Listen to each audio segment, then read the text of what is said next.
kami nagbabalik. KJ mo, Evie. Char! Hi everyone! Another day, another vlog. At ngayon, mamamasyal na naman tayo sa Mountain View Market sa may Kilkenny. 30 to 40 minutes din ang biyahe from our house to here. You've arrived at your destination. O diba ang lakas maka-Waze? Char! Masarap mamasyal dito sa Ireland kasi mapuno. Ang ganda ng view palagi. Cold! Mahangin ba, Ate Gabi? Char! Meet our new friends nga pala, si Alpaca Black and Alpaca White. Char! At dahil tinawag siyang Mountain View Market, ay literal na nasa mountain area siya at market siya. O diba, very informative. Char! Yung chicken nakabaliktad. Opo, nakita namin di kami bulag. Char! Ang sarap nito, promise. Namiss tuloy namin ang andok sa Pinas. Madaming food choices dito. Market nga diba? Char! Timing nga din pala yung pagpunta namin dito kasi meron silang dog show. At mukhang mahilig si Evie sa aso. Kaya siguro super love niya ako. Char!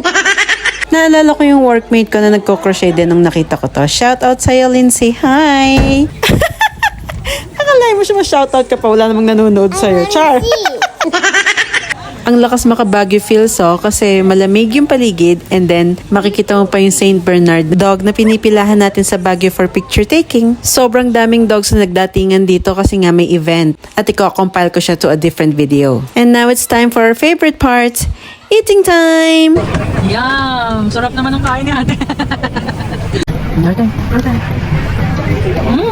Eat more. Mami's turn.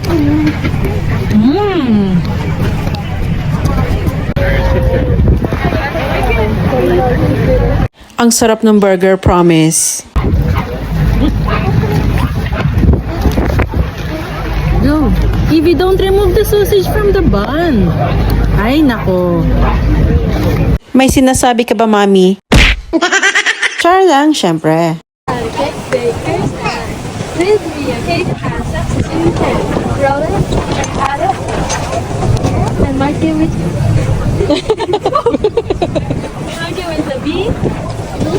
Madaming magagandang binibenta dito, pero syempre dahil wala kaming pera, wala kaming binili. Char! At syempre, hindi pwedeng mawala ang desserts to cap off the day. Thank you again for watching, everyone. Till next time, bye!